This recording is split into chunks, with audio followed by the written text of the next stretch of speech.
Laipni lūgti Creakids Babītes filiālē. Mēs esam lielākais bērndārzs tīkls Latvijā. Creakids mums ir 8 filiāles, un mēs pārstāvam starptautisko uzņēmumu Diber, kuram ir bērndārzi un skolas 9 pasaules valstīs. Mēs šogad paveicām lielu darbu. Nomainījām iekšējo žogu un ieejas vārtiņus, kurus var gan veiksmīgi aiztaisīt no abām pusēm, gan atvērt, ja mums nepieciešams kādu lielāku tehniku šeit ievest.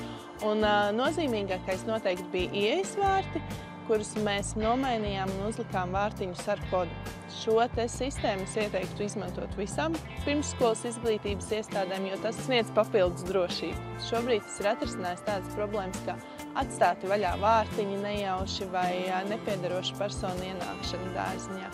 Kods ir no abām pusēm, kas nozīmē, ka gan ienākot vecākiem ar bērniem iekšā teritorijā, gan arī izejot no teritorijas to nepieciešams ievadīt.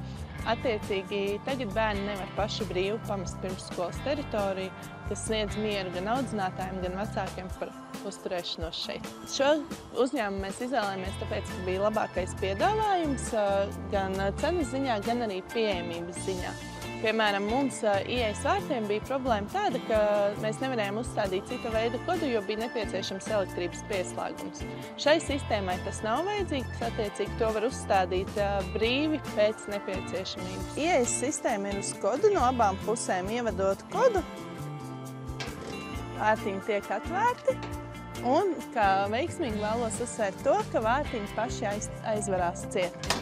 Un attiecīgi situācijās, kad ir steiga vai mainās cilvēki, nav nepieciešams kādam vēl papildus tam pievērst uzmanību. Esam nomainījuši esošos koka vārtiņus pret jauniem metāla vārtiņiem ar metāla štakata dēļu pildījumu. Esam vārtiņus aprīkojuši ar mūsdienīgu kodu atslēgu. Šī te kodu atslēga Vera ir aprīkota ar bateriju, kas nozīmē to, ka nav nepieciešams pievadīt elektrību, kas parasti sastāda diezgan lielas izmaksas. Šajā gadījumā arī šeit būtu jāņem nost arī bruģa segums, un līdz ar to tās izmaksas būtu krietni lielākas nekā izmantojot šādu tipa slēdzeni. Baterijai paredzēta uz 150 000 ciklu, un pat pašas slēdzenes darbības laiks ir principā pēc visiem testiem aptuveni 500 000 ciklu. Kad baterija iet uz beigām, tad attiecīgi ir gaismas indikators, kas brīdina par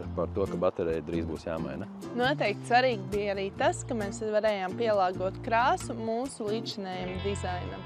Attiecīgi, ņemot vērā, ka mums līdz šim ir brūnas krāsas āti, kā arī vairāki elementi apkārtējā vidē, arī šos vārtiņus mēs varējām pielāgot un izvēlējāmies atbilstošu toni.